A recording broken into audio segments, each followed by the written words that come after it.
Hi there, it's Helen Dowling here from Exceptional Thinking, and thank you for joining me on today's video where we're going to be talking about objections. Now, objections are something that you'll hear all the time if you talk to potential clients about your products and services, but there are three sorts of objections, and it's really useful for you to write them down and really come up with some different things you can say to people when they give you these objections. Now, to demonstrate the objections, what I'm going to use today is the example of an independent financial advisor who sells wills and powers of attorney. So the three sorts of objections, the first sort are things people will tell you. So let's imagine this financial advisor going out to see a potential client to talk to them about wills, and they might say to them, we're not going to go ahead because the price is too high. So price, time,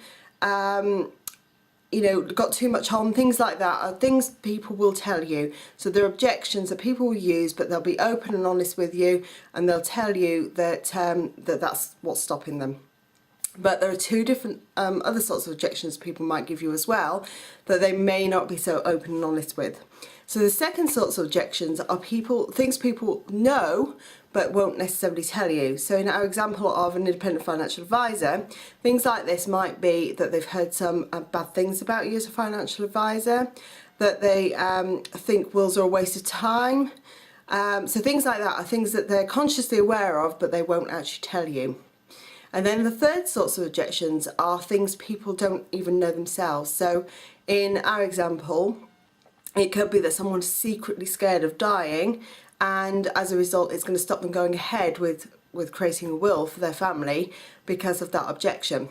So those are the three different sorts of objections. So A, things people will tell you, B, things people are aware of but won't actually tell you, and C, things people aren't consciously aware of themselves.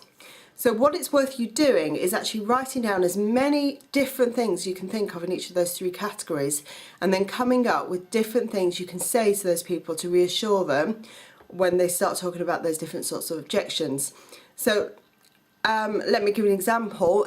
So things people won't know about but won't actually tell you, you could actually in the course of your conversation be saying to them things like, I know it's hard to come up with putting together a will when you don't think there's actually any need for it, but the reasons we're doing it is X, Y, Z.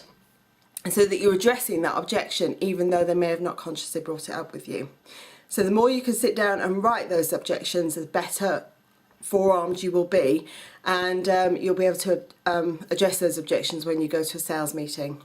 I hope that's helped today. If you want more tips, help and advice, go to our website at www.exceptionalthinking.co.uk, and if of course you'd like some help with your marketing, please feel free to contact us on there, and we'll be happy to sit down with you or have a conversation over the phone to help you out with your requirements.